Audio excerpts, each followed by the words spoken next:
Class 11 হোক 12 হোক বা সেটা 7-8 বা যে কোনো চাকরির পরীক্ষার জন্য ন্যারেশন চেঞ্জ কিন্তু একটা ইম্পর্ট্যান্ট গ্রামার। আর আজকে ন্যারেশন চেঞ্জের একটা নতুন ভ্যারিয়েশন, সেটা হচ্ছে মাস্ট দিয়ে। ওয়েলকাম টু দাদার ক্লাস ঘর। চলো আজকে আর দেরি না করে শুরু করি ভিডিও, যেখানে আমরা শিখব মাস্ট দিয়ে ন্যারেশন চেঞ্জ। ওকে, তো দেখো আমি এখানে 3টে বাক্য লিখেছি এবং 3টে বাক্যের মাস্টের যে ব্যবহার 3 রকম হবে। সবসময় মাস্ট যে একই রকমের হবে তা কিন্তু নয়, মাস্টের 3 রকমের ব্যবহার আমরা এখানে শিখব। তো ফার্স্ট অফ অল দেখো, he said to me I must go now. এইখানে মিনিংটা কেমন? আই মাস্ট গো নাও, এই জায়গাটায় মিনিংটা কেমন সেটা কিন্তু আমাদের আগে জানতে হবে। এইখানে আমাকে এখনই যেতেই হবে। তারপরে দেখো এখানে আরেকটা আছে যেখানে tomorrow, you must see me tomorrow, একটা ফিউচার সেন্স আছে। আর you must not allow him, এখানে একটা কোথাও না কোথাও নিষেধ বোঝাচ্ছে। 3টে মানে 3 রকমের এবং মাস্ট আমরা 3 রকমভাবে শিখব। প্রথমটা দেখো, আই মাস্ট গো নাও। যখন সাধারণভাবে মাস্টের যে ব্যবহার সেটা যখন আমরা চেঞ্জ করি, প্রথমেই আমরা জানি কি বসে, স্পিকার। তাহলে এখানে বসবে হি, নর্মালি হি বসে গেল। সেড টু আছে, সেড টুর জন্য আমরা টোল্ড নেব, he told.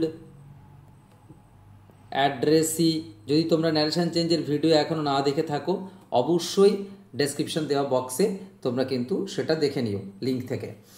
He told me, এবার একটা দ্যাট বসবে, হি টোল্ড মি দ্যাট। আইটাকে, আইটা হি, তাহলে হি। মাস্টের জায়গায় আমরা কি বসাবো, had to, he had to. আচ্ছা, এই হ্যাড টু কেন বসাচ্ছি অবশ্যই মাথায় রাখবো যে এইটা যেহেতু পাস্ট আছে তাই কিন্তু হ্যাড টু গো। নাও থাকলে কি বসে, দেন বসে, নাও থাকলে দেন বসে। এই হলো আমাদের প্রথম যে মাস্টের ব্যবহার। পরের মাস্টে কি আছে? পরের মাস্টে দেখো একটা ফিউচার সেন্স আছে, you must see me tomorrow. তাহলে এই টুমরো থাকার জন্য আমি কি করছি না, এটাকে ফিউচার সেন্স ধরছি, ভবিষ্যতে একটা কাজ।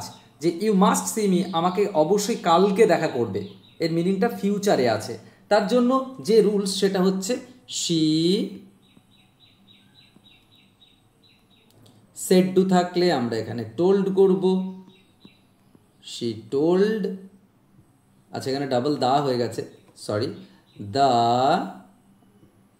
বয়, she told the boy that. এইবার যে ইউটাকে সে ছেলেটাকে বলল, তার মানে হি। তাহলে এই জায়গাটা কি বসবে, এই মাস্টের জায়গাটা কি বসবে? যেহেতু ফিউচার সেন্স আছে তাই কিন্তু আমরা উড হ্যাভ টু বসাবো। কি বসাবো? Would have to. মনে থাকবে, WOULD, would have to, would have to see. আচ্ছা, মি থাকলে কি হবে, মি, তার মানে হার। আর টুমরো, টুমরো থাকলে the next day, the next day. আশা করছি বুঝতে পেরেছ। এরপরে দেখো লাস্টেরটার মিনিংটা বোঝার চেষ্টা করো। লাস্টেরটার মিনিংটা হচ্ছে যে Rina said to me you must not allow, অর্থাৎ প্রহিবিশন আছে, অর্থাৎ কোথাও না কোথাও একটা নিষেধ আছে। এরকম যখন কোনো কিছু নিষেধ থাকে তখন কিন্তু আমরা একটু অন্যভাবে করি এটাকে। কীরকম করি? মাস্টকে আমরা কিভাবে ব্যবহার করি দেখে নাও। তাহলে রিনা টোল্ড মি, রিনা টোল্ড মি, একটা দ্যাট বসবে, তোমরা নিশ্চয়ই জানো। আবারও বলছি, যদি ন্যারেশন চেঞ্জের রুলস তোমরা না জেনে থাকো, নিচে দেওয়া যে ডেসক্রিপশন বক্সের লিঙ্ক, সেই লিঙ্ক থেকে তোমরা ন্যারেশনটা অবশ্যই দেখে নিও। তাহলে দ্যাট, ইউটা হচ্ছে আই। এইখানে মাস্টের পরিবর্তে কী হবে? এখানে নাই আমার নর্মাল সেন্সে হ্যাড ডু বসাচ্ছিলাম, এখানে ফিউচার সেন্স আছে বলে আমি উড হ্যাভ ডু বসালাম। তাহলে এখানে আমি কি বসাবো?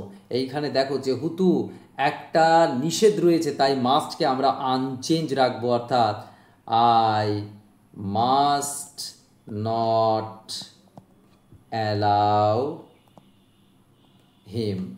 আশা করছি বুঝতে পেরেছো। যদি এই ভিডিওটা তোমাদের উপকারে লেগে থাকে, যদি মনে হয় যে ভালো হয়েছে, তাহলে অবশ্যই তোমরা এটাকে সাবস্ক্রাইব করো, শেয়ার করো এবং কমেন্ট সেকশনে কমেন্ট করো যদি আরও নতুন কিছু জানার থাকে। তো শেষ পর্যন্ত জুড়ে থাকার জন্য অসংখ্য ধন্যবাদ। দাদা ক্লাস ঘর ভরা গল্পের ঝড়, পড়াশোনা দারুণ পর চোরা স্রোতে দাদা বলে হাসি খেলে, বইয়ের পাতা সব সময় নতুন।